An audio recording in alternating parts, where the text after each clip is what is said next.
Салам кыздар, бүгүн ванильный капкейки жасайбыз. Анда бисмиллах деп баштадык.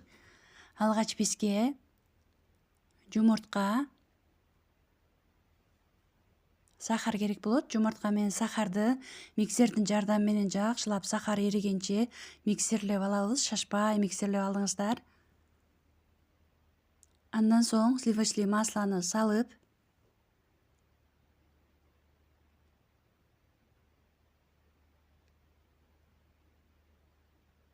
миксердин жардамы менен бир масса болгончо аралаштырып алабыз.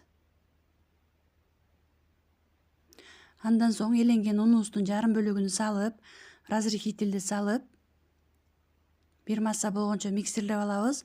Ундун баардыгын салып салбаңыздар, кыздар бөлүп салыңыздар.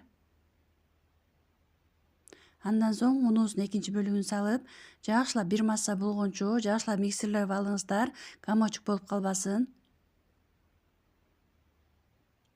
Андан соң ушундай силиконовый лопатканын жардамы менен ушинтип жакшылап аралаштырып алабыз камырыбызды. Ушундай сонун камыр болот. Даяр болгон камырыбызды бизге ушундай кондитерский мешочек керек болот. Кондитерский мешочкко экиге бөлүп салып алабыз. Бөлүгүн салып алдык. Эми экинчи бөлүгүн салып алабыз.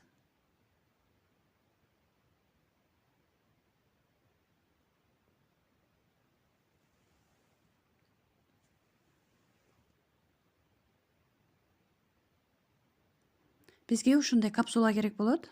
Капкейкинин капсуласы кондитерский магазинде сатат. Ар бир капсулага 40 граммдан салып чыгасыздар. 40 граммдан ашык салбаңыздар. 40 граммдан салсаңыздар баардыгы тегиз болуп бышат капкейкиңиздер.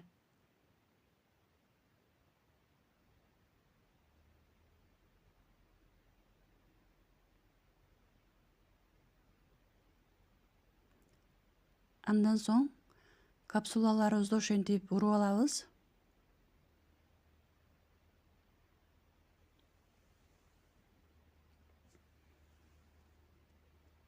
Ысып турган духовкада 180 градуста 30 минутада биширип алабыз. Капкейки даяр болгончо кремин даярдап алабыз. Алгач бизге творожный сыр,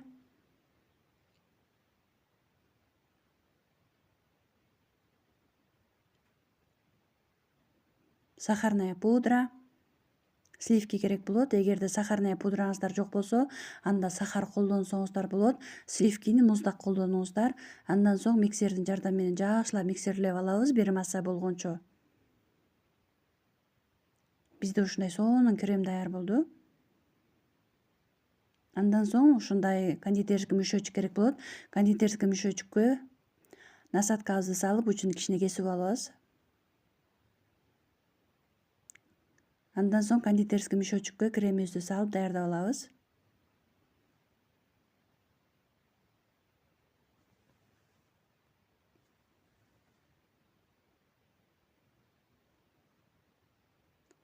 Биздин кремибиз даяр болду.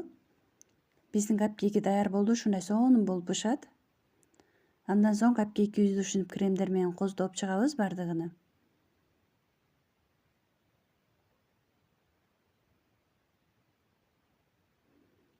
Бизге ушундай конфетный просыпкалар керек болот. Баардыгын кондитерский магазинде сатат.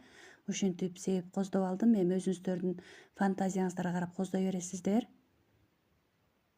Менде ушундай клубника бар болчу. Клубниканын үстүнө тизип алдым. Кыздар жасап көрүңүздөр, видео отчеттор менен бөлүшүңүздөр. Суроолоруңуздар болсо тартынбай сурай бериңиздер, речкама жазып.